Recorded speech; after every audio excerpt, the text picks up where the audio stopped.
this. You're missing the nice wet Exxon Valdesian oil spill that is happening with this ink, the flow that's happening here. I'm using paper that came from a ledger bound in 1900 or so, and I've ripped the pages out. I was going to keep the ledger whole and leave it on the desk here, but because it's a big ledger, bigger ledger than I have space for, with all my other debris that I have here. Listen to the sound of that. That's what paper is supposed to sound like. Crackle. Hard. Sharp. 1925. Boston something something.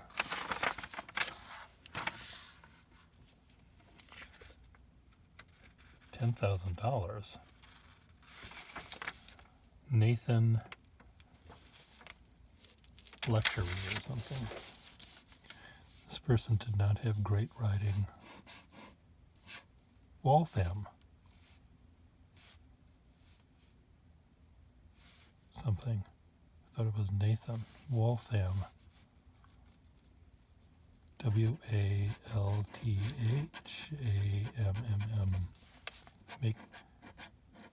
They make their M's upside down. Rather than like that, they make it upside down like that. I love writing. See here, Arkwright, that's a W. That's an M. Oh well. A very rounded nib. I may send this to Peter Draws. I might send him an actual skyline. That is the clip that goes over the top. This kind of skyline, rather than a skywriter. Peter Draws is a man kind of after my own heart. Loves to draw, and bought a very expensive, or has purchased a very expensive pen, which the expense did not make the pen write in any sort of magical way. Unfortunately, it just had a very fancy looking cover. Materials of the pen were fancy, but the nib and the line that it was made was not as impressive as he would have thought for $500. And I suggested to him that for $500 at a pen show, one could buy a heck of a lot of really interesting pen nibs that were stuck on things like skylines, which do not have the collector cachet of fancier pens with sterling and gold overlay. In the pen collecting world, 9/10 of the value of a pen is from here back. But from my point of view, the value of the pen is from here forward, or even from here forward. From here to there. That's where the value lies, in the line that it can make, not what it looks like, or how much it cost, how much you spent on it. And so what I'm going to be doing is I'm selecting, with Peter's approval.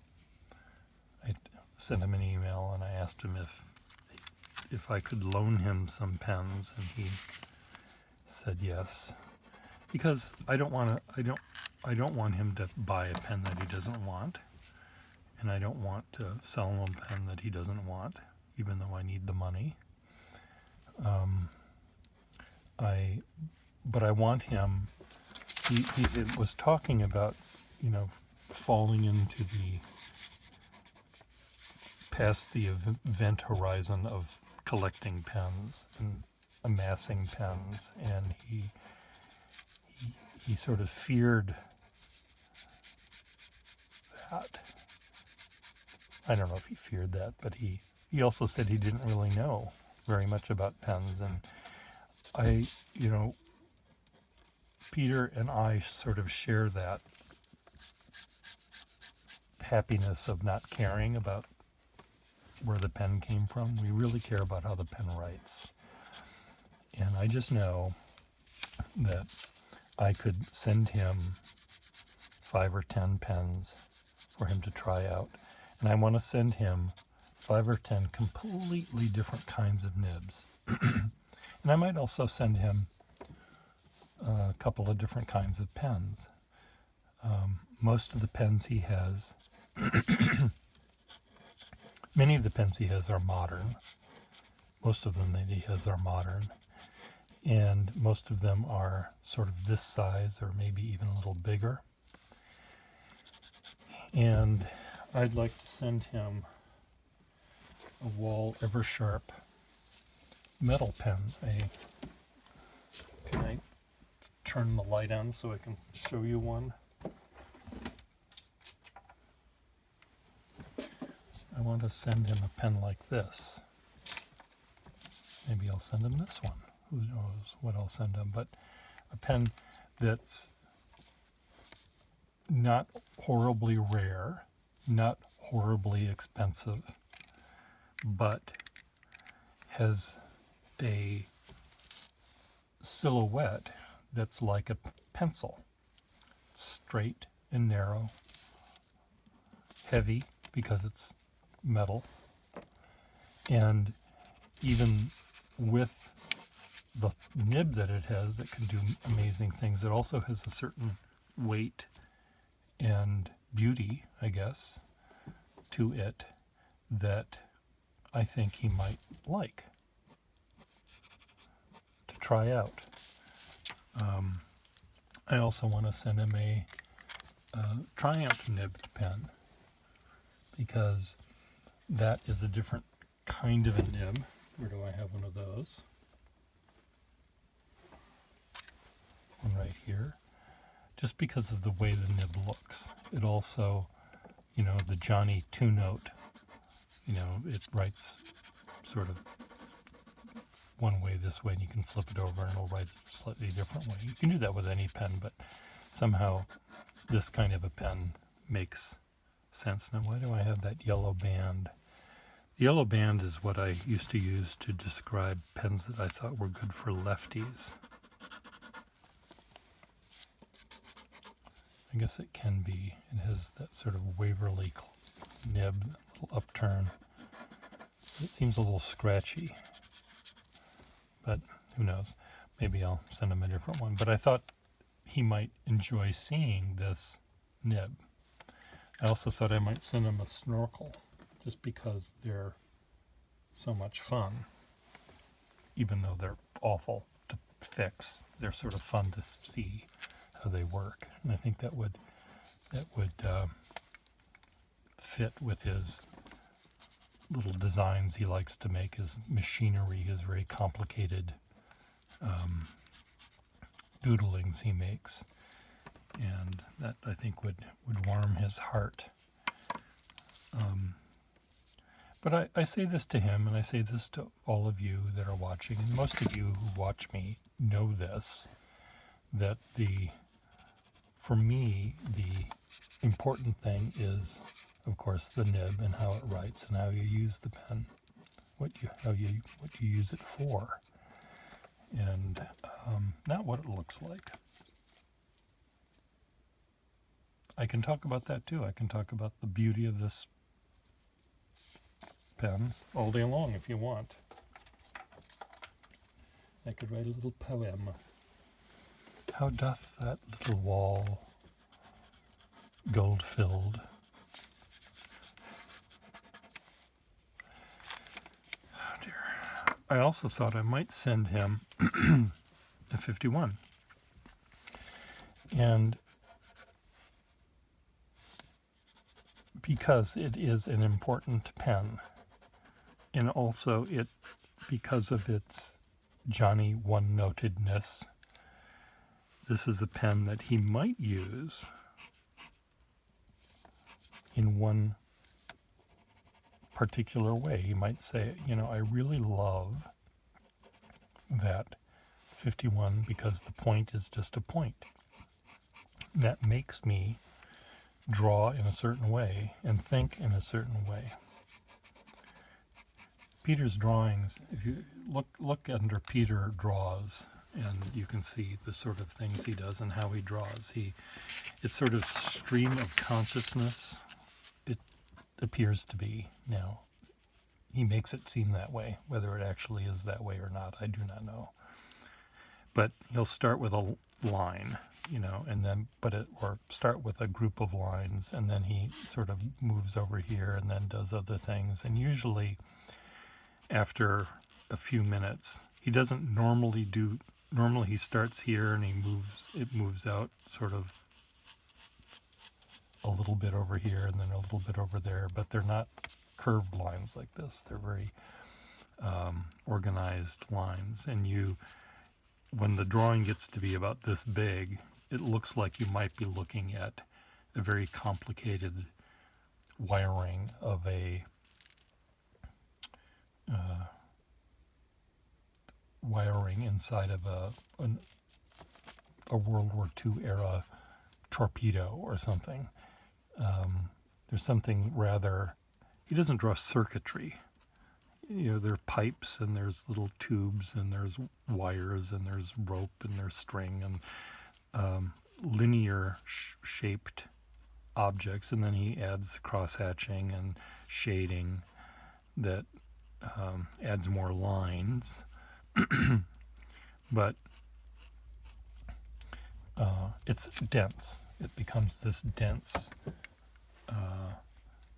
gob of interwoven pipes and wires, and then there's things that maybe look like little rivets holding some element of this thing together. And then it fills almost the entire page, and you might see something like a wheel at the bottom, or something that looks like it might be a propulsion device, rockets or something. Or it might turn into an animal. It almost looks like a half-dissected dinosaur bird thing. But I think when he makes the first line, he doesn't think I'm going to make this dinosaur bird-like thing. Or he might not think he's going to make a rocket ship or some sort of architectural thing. I think he starts out with just these lines and it sort of moves around, and eventually he sees what this thing is turning into. So his drawings grow in a very, I don't want to say random, but organic way. And at some point, it starts to solidify into something. And then he labels it with his made-up alphabet, and has other labels, arrows pointing to what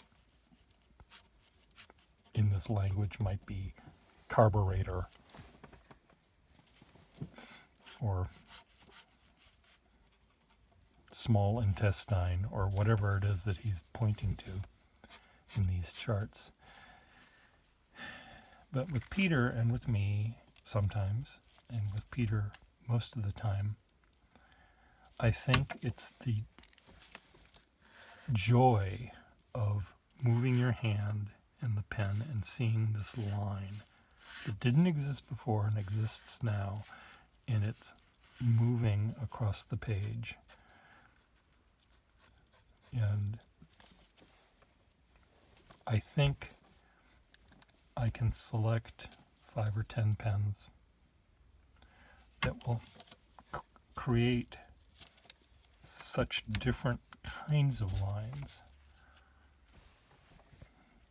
And they'd be coming from, I'd pick the pens, I'd try to pick the pen to send him that makes the kind of, that looks like it would make the kind of line that it makes, if that makes any sense.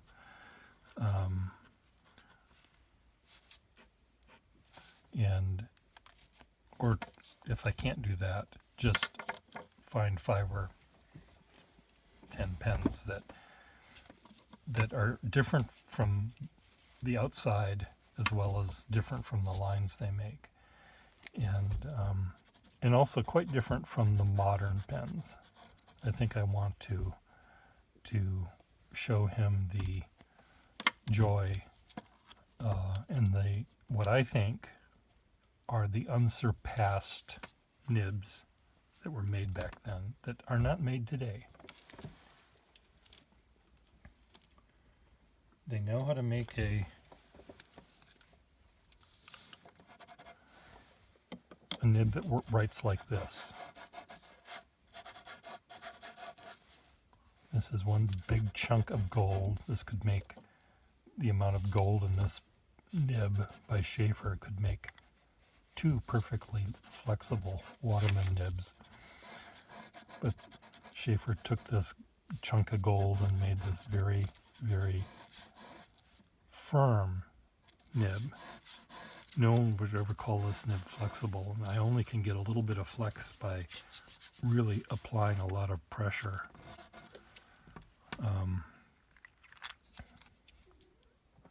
Oh, my cat wants to say hello. Kitty, what's wrong with you now? What's your problem?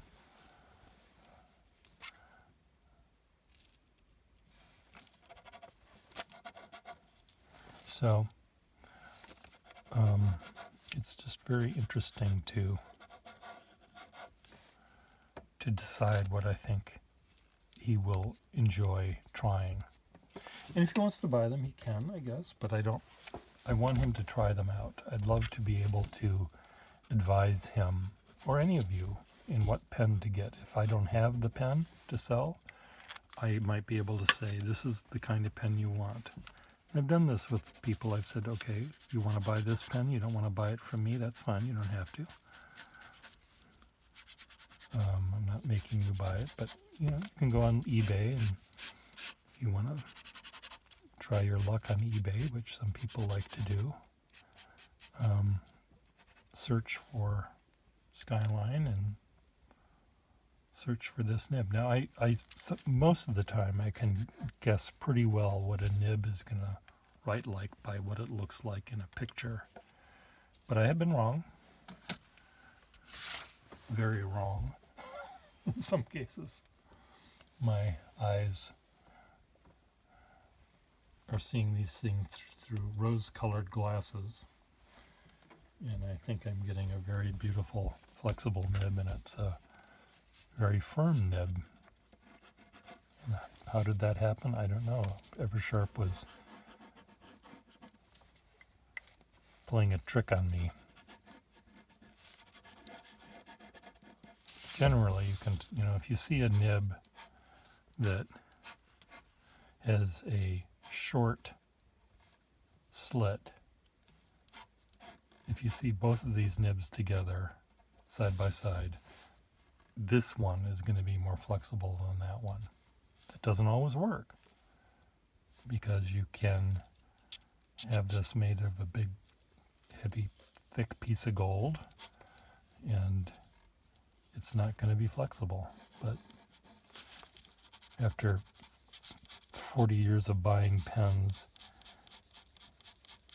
I'm pretty good at knowing, okay, this is made by the Schaefer company and it has a long slit, and the side of the pen, the side view looks this way, and then I can say, okay, I think that's going to be flexible.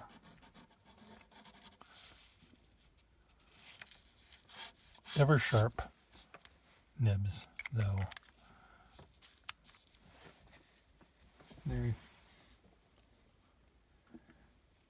Eversharp Skyline nibs, especially, they can trick me. Here's a Waterman nib that has this kind of nib and has a, if I saw this, I would say automatically that this is going to be firm, and it is firm. Sometimes they say rigid right there on the nib, so you don't have to think. But there is a little bit of flex, and if you use your hand correctly, you can have this sing with more than one note. Doesn't have a 5-octave range, but it has enough notes to sing "Go Tell Aunt Rhody the Old Gray Goose is Dead." Can't sing the national anthem, but it can sing "The Old Gray Goose is Dead." Go tell Aunt Rhody, go tell Aunt... whatever it is. Oh, say, can you see? That's way too many notes for that nib to sing.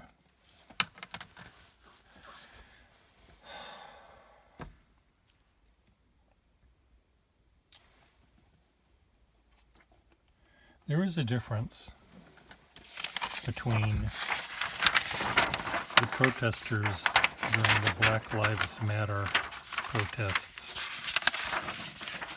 I think, than what we were seeing here. Black Lives Matter protests, yes, there was some similarities. There was chaos, and there was maybe fist fights, fisticuffs. There was maybe some looting and some burning. And, a Target store got burned down.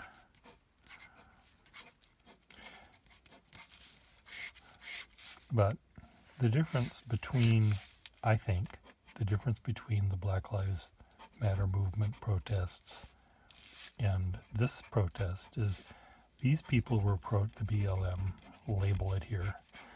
These people were protesting actual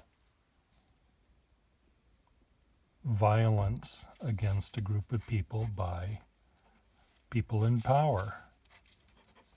Innocent people were being murdered by people in power. And other people in power were doing nothing about it. They were protesting a crime, an actual crime. The people that marched in Washington and climbed the steps of the Capitol and broke windows and killed someone, those people, I don't know who killed who, but they did do the other things. These people were protesting the result of an election that they disagreed with. There was no crime being committed by the representatives of the government. They were following the law, which stated that Biden won the election, and they were going through the paperwork to make that happen. And these people didn't like it. They didn't like the result. And the person that they wanted to have won is telling them that this thing that they're doing was fake, didn't happen, and that was stolen. And they believed them.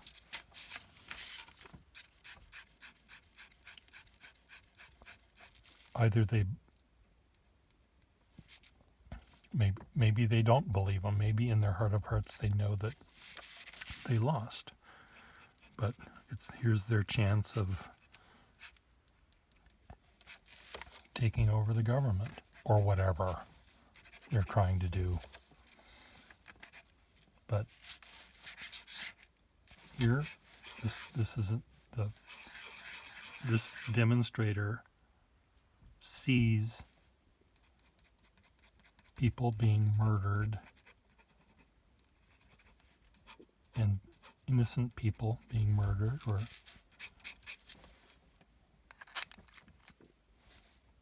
and are protesting against this apathy and of the government and dealing with it. These people are protesting overthrowing the government, trying to overthrow the government, because they're pissed off about a lie.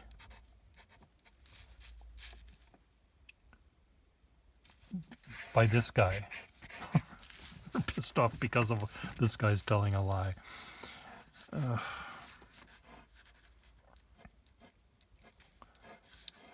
Even writing it in calligraphy doesn't make me understand it any better. But Lindsey Graham, now he has a spine. Didn't have one before. I still think he's spineless. He realizes now that even he can, stand there and raise his hand and raise his voice and say that this was wrong, but it was wrong 2 days ago. It was wrong 2 weeks ago. It was wrong 2 years ago. The things he was spouting off. And where was he then? He didn't have a spine at that point. It hadn't developed. Write your answers below. Bye.